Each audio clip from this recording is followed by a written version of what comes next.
खाना खाकर वो लोग पिस्तान जाने की तैयारी करने लगे। जुबैदा ने कालीन जमीन पर बिछाया और वो दोनों इस पर बैठ गए और कालीन धीरे धीरे फिजा में बुलंद होने लगा। काफ बुलंदी पर पहुंचकर उसने एक सम्त की तरफ तेजी से उड़ना शुरू कर दिया।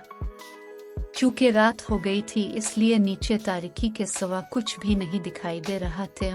और जुबैदा इधर उधर की बातें करने लगे। यूं ही काफी वक्त गुजर गया। अचानक उन्होंने महसूस किया कि कालीन की रफ्तार कुछ सुस्त पड़ रही है।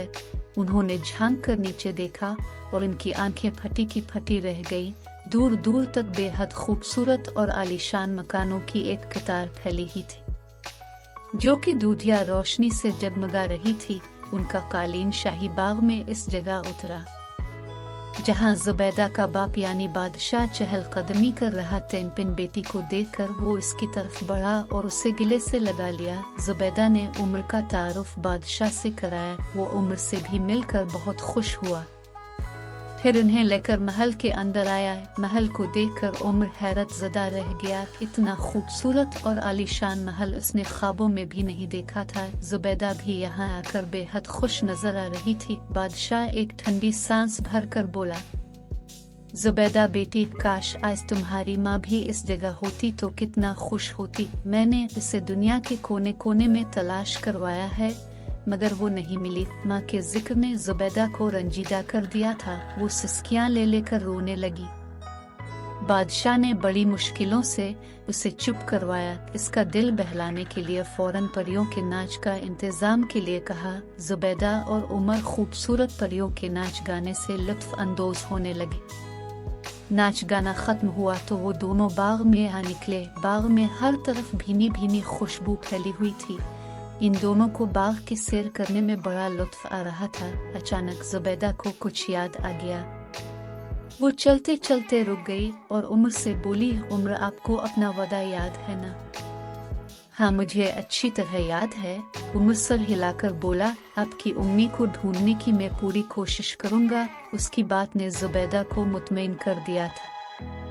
मगर उम्र सोच में पड़ गया कि उसने जुबैदा से वादा तो कर लिया है मगर उसकी उम्मी को कहाँ तलाश करेगा। ये काम बहुत मुश्किल था।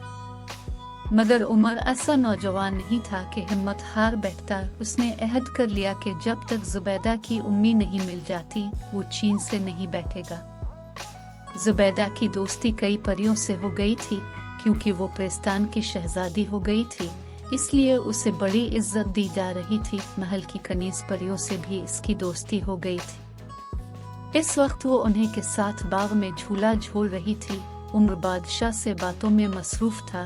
अभी कुछ देर पहले बादशाह से एक बूढ़ी परी मिलकर गई थी। उम्र भी वहीं मौजूद था। बादशाह ने इससे कहा, ये बड़ी भी मेरे रिश्ते की खाला हैं। जब मैंने तुम्हारी दुनिया में अजरा से शादी की थी तो सबसे ज्यादा शोर उन्हीं बड़ी बी ने मचाया था। मेरे अबा हुजूर के कान यही आकर भरती थी। दरअसल ये अपनी लड़की की शादी मुझसे करना चाहती थी। उन्हीं की वजह से मेरी बीवी और बेटी ने इतनी मुसीबतें उठाई हैं। उनकी बुजुर्गी का ख्याल करके मैं उन्हें कुछ नहीं कहता हूँ, वरना मेरा तो जी भी नहीं चाहता कि उनकी शक्ल के ओहाब भी उनका इसरार है कि मैं इनकी लड़की से शादी कर लूं। मगर मैं कभी भी ऐसा नहीं करूंगा। अगर ये मेरे अबुआ हुजूर के कान ना बेरुत तो मेरे अबुआ कभी भी अजरा पर पिस्तान में दाखिले पर पाबंदी ना लगाते। इस तरह वो गुम भी ना होती। बेचारी अब ना जाने किस हाल में होगी। वो बादशाह बेहद उदास हो गया। थोड़ी देर बाद उमर इससे इजाजत लेकर वहां से उठ गया और अपने कमरे की तरफ चल दिया। इसका कमरा भी बेहद खूबसूरत कीमती अशिया से मुज़य्यन था। वो अपने कमरे में दाखिल हुआ ही था कि ऐसी बूढ़ी परी को देखकर चौंक गया। वो इसके बिस्तर के पास पड़ी हुई एक कुर्सी पर बैठी थी। उमर को देखकर उसके चेहरे पर मुस्कुराहट फैल गई। उसने कहा, मैं तुम्हारा ही इंतजार कर रही थी। मुझे तुमसे चंद जरूरी बातें करना। आम बादशाह की खाला लगती हूँ और गुलशन परी मेरा नाम है। फरमाइए, आपको मुझसे क्या काम पड़ गया है? उमर ने दूसरी कुर्सी पर बैठे हुए खुश अखलाकी से कहा। बूढ़ी गुलशन परी बोली, मुझे शहजादी जुबैदा की ज़बानी पता चला है कि तुम एक मामूली सिपाही हो और मैं जानती हूँ कि सिपाही बहुत गरीब होते हैं। सुनो, अगर तुम मेरा एक काम कर दो तो मैं तुम्हें इतनी दौलत दूंगी कि तुम शहजादों की तरह जिंदगी बसर करोगे।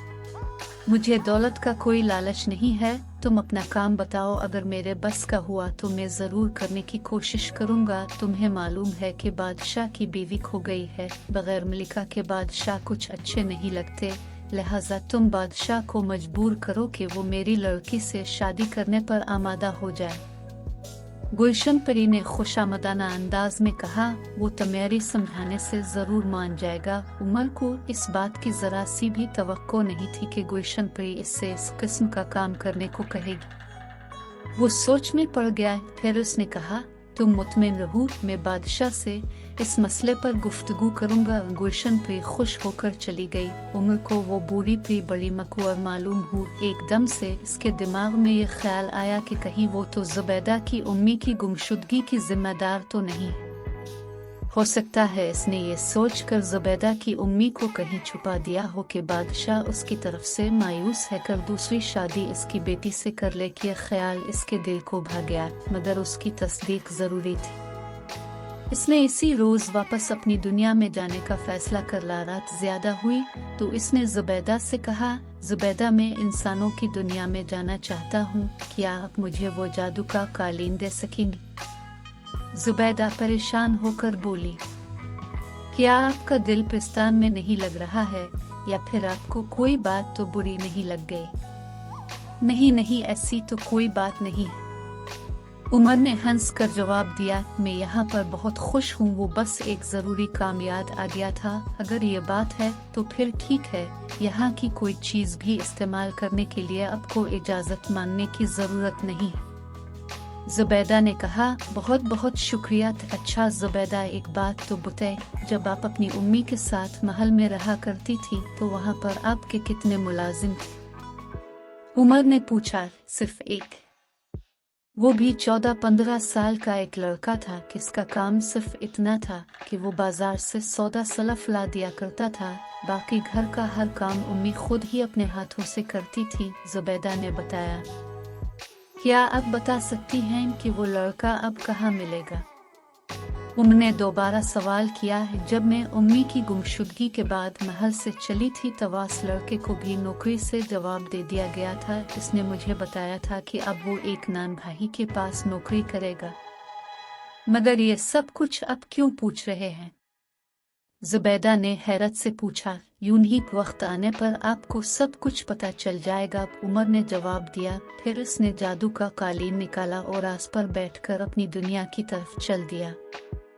उसने जुबैदा से इस जगह के मुतालिक अच्छी तरह दरियाफ्त कर लिया था जहाँ पर उनका महल था और जिसमें वो अपनी उम्मी के साथ रहती थी। कालीन ने इसे इसके घर में उतारा था।